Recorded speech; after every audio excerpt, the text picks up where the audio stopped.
तो यार हो ही नहीं सकता कि आप लोगों ने ये मूवी ना देखी हो। मतलब इस मूवी की बात ही अलग थी। और अगर आप में से कुछ लोग ऐसे हैं जो कि इस मूवी के बारे में बिल्कुल भी नहीं जानते, तो भाई आप कौन से ग्रह से हो। देखो मैं इस मूवी को ऐसी नॉर्मली देख रहा था, तभी मैंने इस मूवी के अंदर कुछ मिस्टेक्स देखी और आज मैं आपको उन्हीं मिस्टेक्स को दिखाऊंगा। और जब आप अगली बार इस मूवी को देखो तब उन मिस्टेक पर गौर करना। तो कुंग फू हसल मूवी के स्टार्टिंग में क्रोकोडाइल गैंग का मेंबर पुलिस स्टेशन पर हमला कर देता है, क्योंकि पुलिस भाई साहब क्रोकोडाइल गैंग के बॉस की बीवी को उठा लाए थे। किस लिए? क्योंकि मैडम जी ने थूक दिया था रास्ते में। मतलब यार अगर ये नियम हमारे यहाँ होता तो आधी से ज्यादा जनता जेल में होती। और भाई की बॉडीगार्ड्स को देखो, इनको खुद बॉडीगार्ड्स की जरूरत है। मतलब इनको ऐसा लग रहा है कि 400 रुपए दिहाड़ी देकर इनको बुलाया गया हो।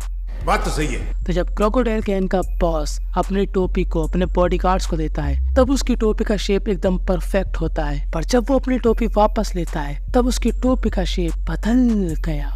देखो हेड का शेप बदल चुका था, पर जैसे ही बॉस बाहर आते हैं हेड का शेप पहले जैसा हो जाता। तो देखो जब क्रोकोडाइल गैंग का बॉस बाहर निकलता है तभी एक दूसरी गैंग वहाँ पर आ जाती है, जिस गैंग का नाम है एक्स गैंग। और एक्स गैंग का मेंबर होता है अजय देवगन का बहुत ही अच्छा दोस्त, क्योंकि वो भी बोलता है जुबान के सरिया। अगला सीन तो यहाँ पर एक्स गैंग का एक मेंबर क्रोकोडाइल गैंग के बॉस के पैर के पास कुल्हाड़ी फेंकता है। अब आप लोग देख सकते हो कुल्हाड़ी का डायरेक्शन अलग जा रहा और क्रोकोडाइल गैंग का बॉस आगे निकल चुका। पर जैसे ही कैमरा एंगल बदलता है कुल्हाड़ी बॉस के पैर के पास में आ जाती है। कैसे? तो देखो अब बॉस का काम तो तमाम हो जाता है, अब बचती है उसकी बीवी। और ये एक्स गैंग का बॉस कहता है यार हम लड़कियों को नहीं मारते, पर अजी घंटा जैसे ये महिला पीछे घूमती है ये एक्स गैंग का बॉस ठीस क्या कर देता है। अब देखो आप लोग इस एंगल से देखो, ऐसा लग रहा है कि ये लड़की साइड की तरफ गिर गई, पर जैसे कैमरा का एंगल बदलता है हम लोग क्या देखते हैं कि मैडम जी तो सुपरमैन बन गई, इतनी दूर जाकर गिरी, जबकि पहले कैमरा एंगल में पास में गिर गई थी। और ये जो बॉडीगार्ड यहाँ पर डले हुए मरे हुए, ये लोग जब नीचे गिरे थे ना तो ये लोग पेट के बल गिरे थे, और अब आप लोग देखो ये लोग पेट के बल डरे हुए हैं। और यहाँ पे सबके पास कुल्हाड़ी सिवाय इस भाई को छोड़ के।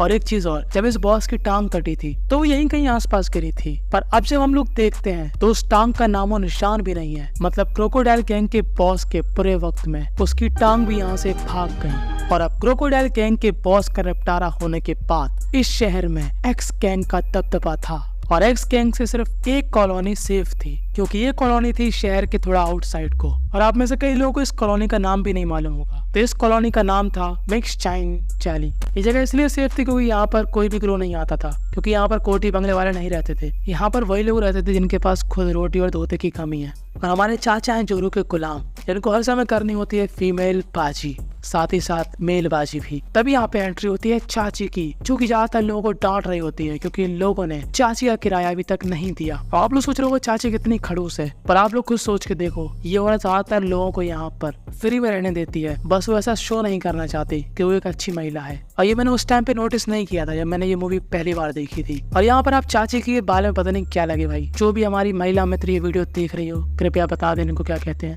देखो यहाँ पर चाची की रिबन, मैं रिबन ही बोलते रहा, किस एंगल में लगे, पीले लाल, पीले ऊपर हल्का सा बैगनी फिर लाल, ठीक है। पर जैसी चाची आती है चाचा के पास, उनकी ये रिबन है भाई जो भी है, उनके एंगल बदल जाते हैं। जैसा कि हमने देखा था वो पहले सीधे को लगे थे, पर अब उनकी पोजीशन बदल चुकी है। मतलब आप समझ सकते हो कितनी छोटी छोटी मिस्टेक्स को मुझे छोड़ना पड़ा। और आपने अभी तक कोई कमेंट भी नहीं किया। करो यार भाई, मुझे लाइक से ज्यादा कमेंट पसंद है।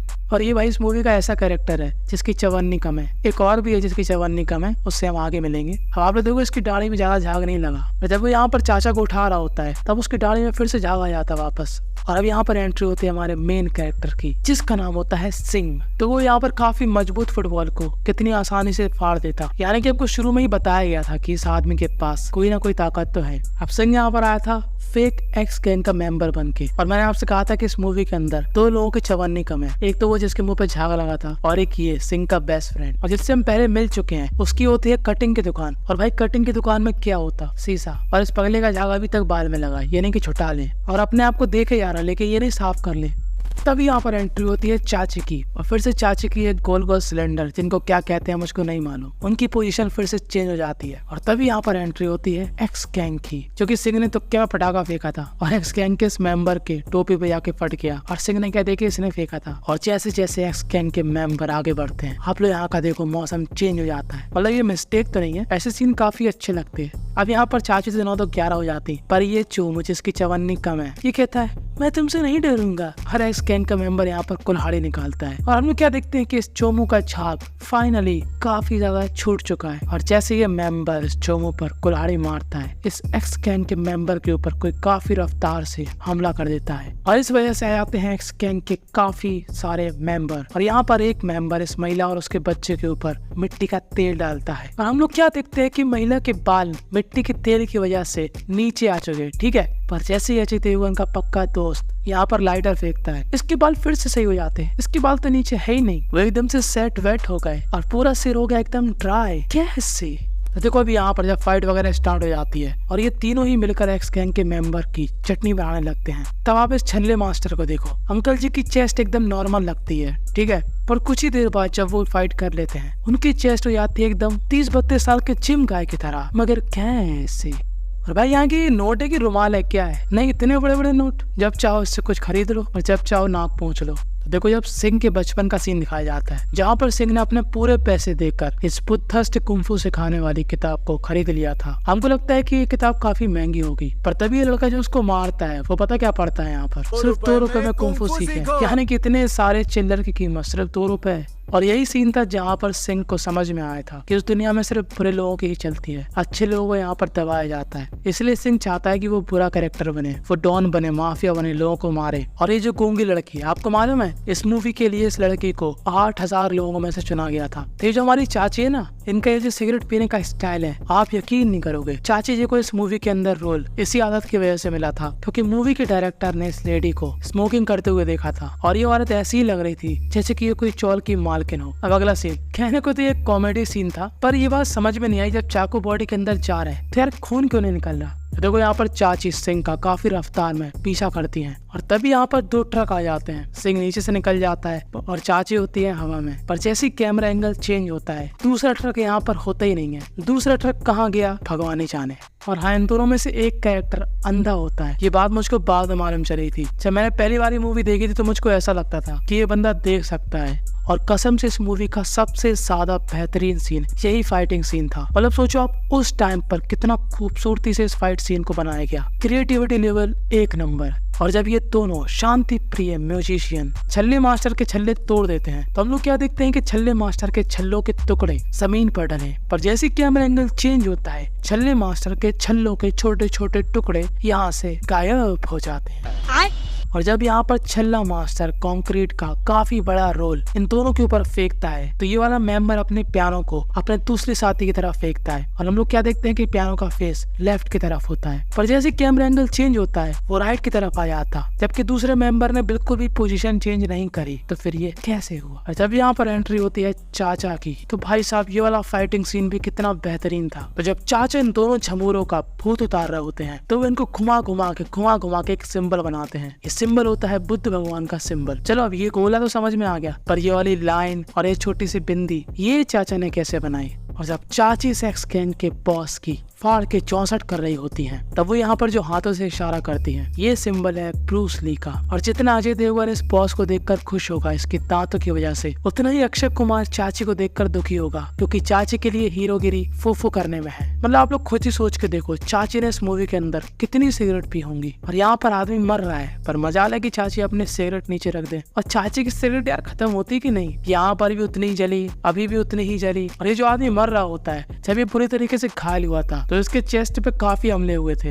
पर जब वो मर रहा है तो घाव सिर्फ एक ही जगह पर है। कैसे? अगला सीन एक्स गैंग के मेंबर्स को बीस्ट को जेल से छुड़ाना था, कि वही था जो चाचा और चाची को निपटा सकता था, पर वहाँ का लॉक कौन खोल सकता था? सिंह, क्योंकि सिंह में ही था लॉक खोलने का हुनर। तो देखो जब सिंह यहाँ पर बैठा होता है तो अपनी जैकेट साइड में रख देता है और एक्स गैंग के मेंबर उसको यहाँ से उठा के ले जाते और जैकेट उसके पीछे ही छूट जाती, पर जैसे ही वो क्लब में आता है वो जैकेट पहन कर आता है और जब सिंह मिस्टर बीस्ट के जेल का दरवाजा खोलता है। पहला सीन भी काफी कॉमेडी वाला था, क्योंकि सिंह को ऐसा लगता है खोदा पहाड़ निकला चूहा। और इस मूवी का एपिक सीन जब बीस्ट यहाँ पर बंदूक पकड़ता है भाई साहब, और एक और डिटेल है वो इतनी कस के पकड़ता है कि बंदूक की जो गोली है ना वो चपटी हो जाती। तो देखो जब यहाँ पर चाचा और चाची बीस्ट पर हमला करते हैं तो यहाँ पर देखो बीस्ट की जो आईब्रो है वो पूरी तरीके से मिट चुकी है राइट साइड वाली, पर जैसे ही कैमरा एंगल बदलता है आईब्रो वापस आ जाती है तो देखो अब ये लोग काफी बुरी तरीके से फंस जाते हैं, क्योंकि अगर चाचा और चाचा की पकड़ हुई ढीली तो बीस्ट कर देगा दोनों की गीली। पर कैमरा एंगल जैसे ही बदलता है ये पकड़ बदल जाती है। आंटी जी बीस्ट का हाथ पकड़े होती है कोहनी के पास से, पर इस एंगल से देखो कोहनी के पास बीस्ट को कोई भी नहीं पकड़े। यहाँ पर आप लोग देखो जमीन जो है उसमें बोरी वगैरह लगी, यानी कि ये जमीन नकली है। अगला सीन, जब सिंह ने इस ट्रैफिक लाइट के एरिया के पास अपनी बॉडी की रिकवरी करी थी तब वहाँ पर ये हाथों के पंजे काफी बड़े बड़े थे, पर कुछ सीन बीतने के बाद यहाँ पर हाथों के निशान काफी छोटे छोटे हो जाते हैं। और जो चाची की आदत थी स्मोक करने की, उनको हमारा सस्ता अक्षय कुमार ही छुड़वाता है। और अब स्टार्ट होगा इस मूवी का एक और बेहतरीन फाइटिंग सीन। जब सिंह यहाँ पर सबके पैरों का पापड़ बना देता है तो हम लोग देख सकते हैं कि यहाँ पर कुछ ही लोग हैं जिनके पैरों का पापड़ बना, पर दर्द यहाँ पर सबको हो रहा होता है। नहीं ये भाई कितना दूर है, पर इसको भी दर्द हो गया। वाह। तो देखो अब जब बीस्ट और सिंह का आमना सामना होता है तो सिंह यहाँ पर बीस्ट को एक सुपरमैन पंच मारता है। तो हम लोग देख सकते हैं कि बीस्ट का मुंह किस साइड को है, पर जैसे कैमरा एंगल चेंज होता है हम लोग क्या देखते हैं कि सिंह उसको किक मार रहा और बीस्ट का फेस है सिंह की तरफ। कैसे? और जब ये दोनों नीचे आकर लड़ते हैं तो यहाँ पर एक साइड में बंदा कछुए की तरह आगे बढ़ रहा होता है, पर जैसे कैमरा एंगल बदलता है इस सेम जगह से यही बंदा गायब हो जाता है। और जब ये कूल वाला सीन होता है और सिंह नीचे उतरता है तब बीस्ट समझ जाता है कि कुंफू में ये मेरा पापा है और ये साले अभी तक कछुओं की तरह रेंगे रहे। और जब सिंह कहता है कि मैं तुमको भी ये कला सिखाऊंगा तो हम लोग क्या देखते हैं कि सूरज सिंह के पीछे से आ रहा होता है, पर जब हम लोग बीस्ट की शक्ल देखते हैं तो सूरज की रोशनी पड़ रही होती है राइट साइड की तरफ से। और इस सीन में सिंह बिल्कुल भी नहीं हिला, और ये हम दूसरे कैमरा एंगल से भी देख सकते हैं परछाई किस साइड को बन रही। और मूवी के आखिरी सीन में तो बचपन के प्यार करने वाले आमने सामने होते हैं और एक दूसरे से कहते हैं क्या आपके टूथपेस्ट में नमक है? और अब आप लोग यहाँ पर नोटिस नहीं कर रहे होंगे, पर यहाँ पर मूवी के और भी कैरेक्टर हैं, जैसे कि वो चश्मे वाला आदमी जिससे सिंह को प्रॉब्लम थी, और उसके साथ उसी चोल की एक लड़की होती है, और चाची चाचा भी यहाँ पर होते, और वो चोमू जो बाल काटता था वो भी यहाँ पर होता। और ये चोमू कहीं का पूरी मूवी में जब भी इसको दिखाया सबसे पहले इसका पिछवाड़ा दिखाया गया, और बस यहीं पर ये मूवी थी एंड हो जाती है। तो इस मूवी के अंदर मैंने आपको मिस्टेक बताई जिनको ढूंढना काफी मुश्किल था, और साथ ही साथ मैंने आपको इस मूवी की कुछ डिटेल्स भी बताई, क्योंकि यार ये मूवी है ही इतनी अच्छी कि उसकी तारीफ रुक ही नहीं सकती। क्योंकि ये मूवी बनी थी $20 मिलियन में और इस मूवी ने कमाए थे $102 मिलियन। और इस इम्पोर्टेंट बात को जानकर आप IAS तो नहीं बन सकते, पर बताना मेरा फर्ज है और लाइक करना आपका फर्ज है, और जिसका कमेंट होगा लल्लन टॉप उसको मिलेगी लॉलीपॉप। पर इस साफ सुथरे बच्चे की जिसकी हरी नाक निकलती है